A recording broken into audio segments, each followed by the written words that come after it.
You're very welcome to the Twitter marketing section of this course, where you're going to learn 10 ways to increase your Twitter followers.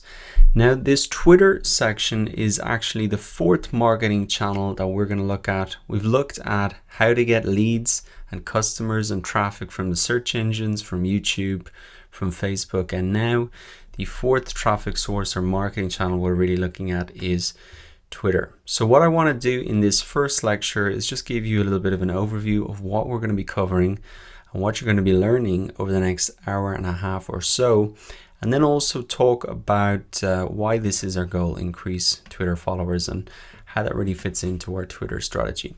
So that is what we're going to do in this lecture, just kind of go over the strategy. Then in the next lecture, we're going to look at why Twitter. We're also going to look then after that how Twitter works, what not to do in Twitter marketing, and then we get into really the 10 ways to increase your Twitter followers, starting off getting more retweets, optimizing your profile, promoting it, and there's loads more here. Ask questions, join a training conversation. So I'm going to be walking you through each of these steps.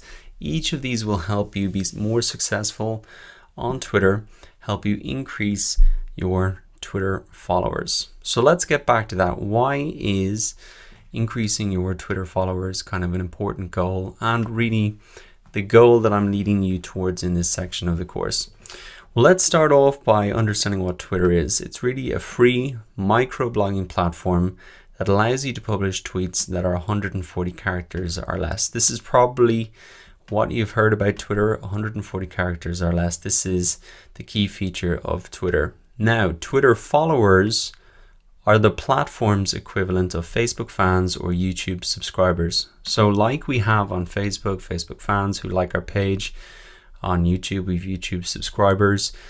On Twitter, they're really called Twitter followers. And gaining these real and genuine Twitter followers enables you to become an influencer in your niche, especially on Twitter. That makes it easier for you to build relationships with key influencers because you've got some social proof, you've got a following to kind of prove that you deliver value. And then also, once you have those real and genuine Twitter followers, you'll be able to drive website traffic and sales on demand. So that's why building up your Twitter followers, the same as on Facebook and YouTube, is a great initial goal to have. Once you've built up some followers, then you can start to direct them, use your influence to really drive website traffic and sales. So that is why we're looking at increasing our Twitter followers. That should be your goal initially on Twitter, and I'm going to show you 10 ways to do that. So that really wraps up our introductory lecture. One thing you can do before you go is really click on this button here. You can follow me on Twitter. Let me know you're taking the course, and I will give you a shout out. If you haven't got a Twitter account set up just yet, don't worry. I'm going to show you how to do that later in the course, and you can come back and say hello there. So that is what we're going to cover in this section of the course. And in the next lecture, we're going to get into why Twitter, and also do a quick exercise to really find out if Twitter is for you.